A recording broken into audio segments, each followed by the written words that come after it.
tends to lead to more penalties when you're adjusting to that.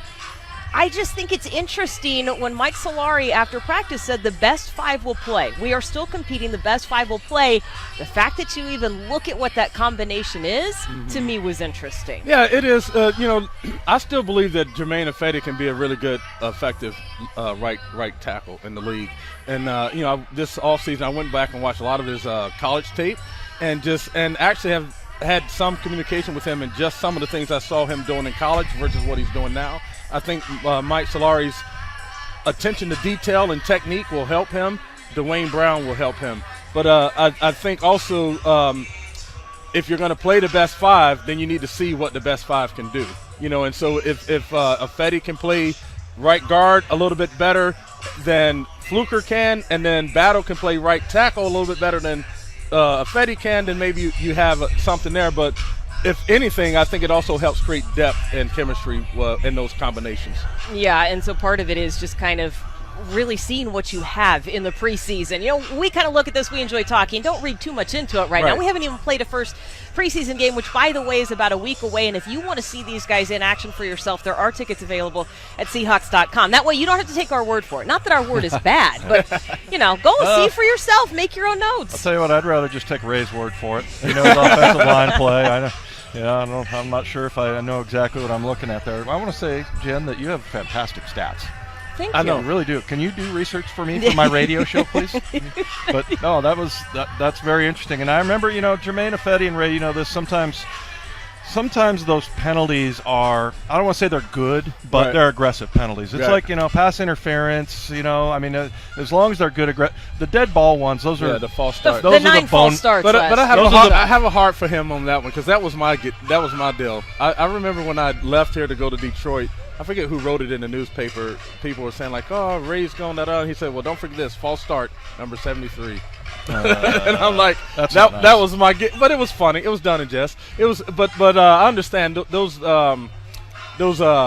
penalties like that you can eliminate because that's a focused concentration kind of a thing that you can have complete control over. Yeah, but some of them are the aggressive ones, right? And look, you want to kind of ride the edge of mayhem, right? You want to.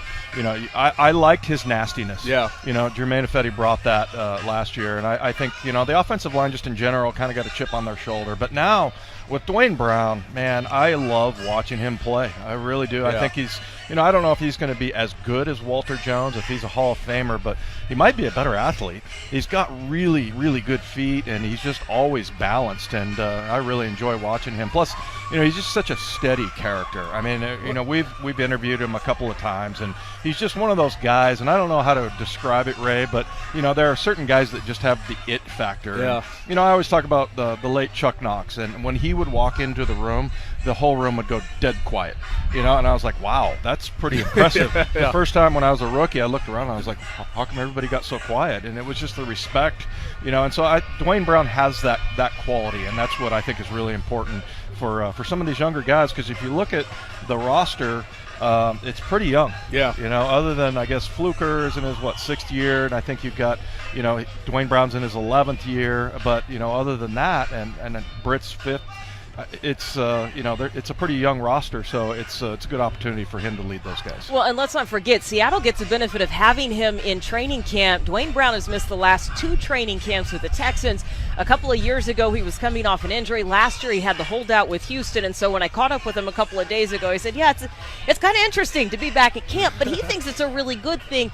And as opposed to making the deal in the middle of the year, where, yes, he comes with a certain amount of respect, you can grow that respect and just kind of have people watch him almost beginning to end now instead of just watching him plug in, if that makes any sense. Yeah, he kind of reminds me of when I think it was maybe my 2nd or 3rd year here with the Seahawks, and we brought in Ray Donaldson at center. And Ray Donaldson had played in the league 11 to 12 years, had been to the Pro Bowl, All-Pro, all these different kinds of things.